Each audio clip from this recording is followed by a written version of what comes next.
અમદાવાદમાં વિમાન દુર્ઘટનાને 1 મહિનો થયો અને વિમાન દુર્ઘટનાનો પ્રાથમિક રિપોર્ટ આવ્યો છે ત્યારે આ રિપોર્ટ પર અમદાવાદમાં એવિએશન એક્સપર્ટ કેપ્ટન ઉમંગ જાનીએ પ્રતિક્રિયા આપી છે।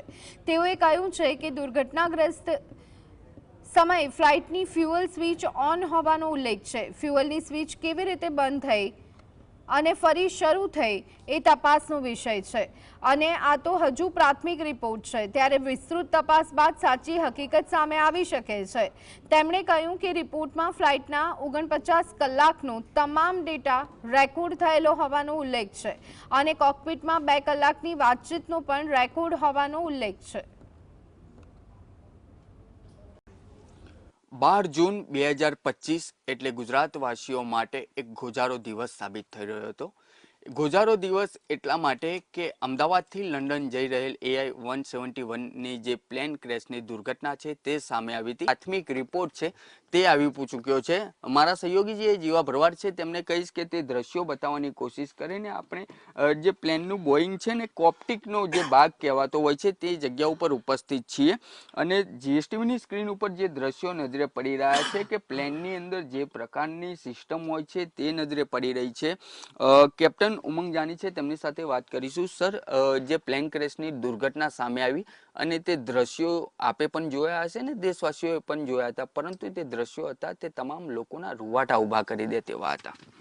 હા, એ બહુ જ દુર્ભાગ્યપૂર્ણ ઘટના હતી।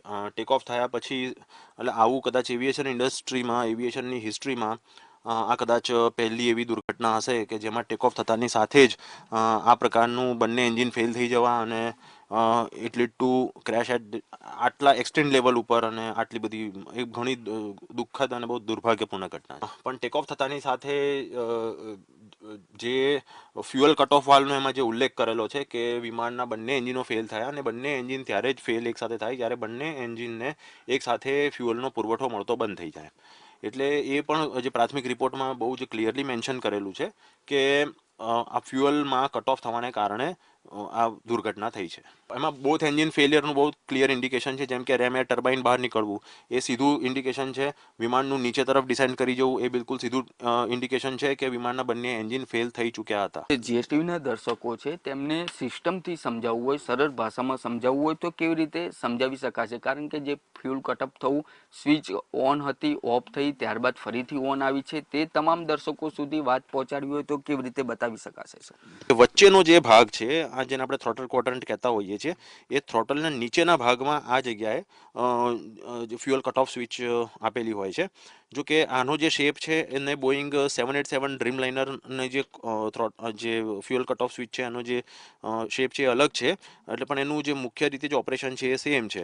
બંને વિમાનના ઇન્ડિવિજ્યુઅલી કંટ્રોલ્સ હોય છે, એને ઓપરેટ કરવા માટે એને આ રીતે ખેંચવામાં આવે છે અને આ કટ ઓફ પોઝિશનમાંથી એને રન પોઝિશનમાં કે આઇડલ પોઝિશનમાં રાખવામાં આવે છે। જ્યારે એન્જિન બંધ કરવું હોય ત્યારે જ્યારે વિમાનના એન્જિનને પુરવઠો મળતો ફ્યુઅલનો પુરવઠો મળતો બંધ કરવો હોય, જેમ કે લેન્ડિંગ કર્યા પછી વિમાન પાર્ક કરવું કે અથવા કોઈ ઇમરજન્સી સિચ્યુએશનમાં એન્જિન શટડાઉન કરવું હોય ત્યારે એને આ રીતે ઉપર ખેંચીને એને નીચે કરવામાં આવે છે, આ રીતે।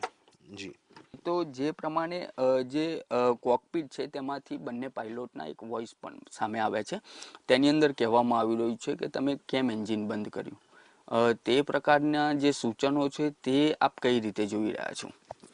આ એક બહુ ગંભીર બાબત છે અને પ્રાથમિક રિપોર્ટમાં આ પ્રકારનું જે કમ્યુનિકેશન જો સામે આવ્યું હોય તો એમાં હજી ફર્ધર ઇન્વેસ્ટિગેશનનો સ્કોપ છે। એટલે આ તો આપણને માત્ર પ્રાથમિક રિપોર્ટ મળ્યો છે, એની આ ઘટના જે બની છે એનું એકદમ ડિટેલમાં જે છે એનું એનાલિસિસ કરવું જરૂરી બની જાય છે। એટલે બિલકુલથી તો મારા સહયોગી જીવા ભરવાડને કહીશ કે દ્રશ્યો તમામ બતાવવાની કોશિશ કરે કે જે પ્લેનના જે બોઈંગની અંદર જે કોપ્ટિકનો ભાગ આવેલો છે તે દ્રશ્યો છે અને તમામ પ્રકારની જે ઝીણવટભરી વાત છે તે કેપ્ટન ઉમંગ જાની દ્વારા કરવામાં આવી છે અને તેની સાથે સાથે જે આ રિપોર્ટ આવ્યો છે તે રિપોર્ટ છે તે એક પ્રાથમિક રિપોર્ટ છે। તેની સાથે સાથે તે રિપોર્ટની રિપોર્ટની અંદર જે પ્રકારના સૂચનો જાણવા મળી રહ્યા છે તે તપાસની અંદર સામે આવ્યું છે. તેની અંદર અનેક તપાસો હજી થવાની બાકી છે. તેની સાથે સાથે જોવા જઈએ તો જે રિપોર્ટ છે તેની અંદર જે તપાસની અંદર જે પાયલોટની અંદરો અંદર જે કોકપીટમાંથી જે વોઇસ મળી આવ્યા છે તેની તપાસ થશે. તેની સાથે સાથે જે ફ્યુલ એન્જિન છે તેની પણ તપાસની અંદર આવનારા દિવસોમાં અનેક ખુલાસા થાય તો નવાઈની વાત નહીં. કેમેરામેન જીવા ભરવાડ સાથે વિરેન્દ્રસિંહ ભાટી, GSTV, અમદાવાદ.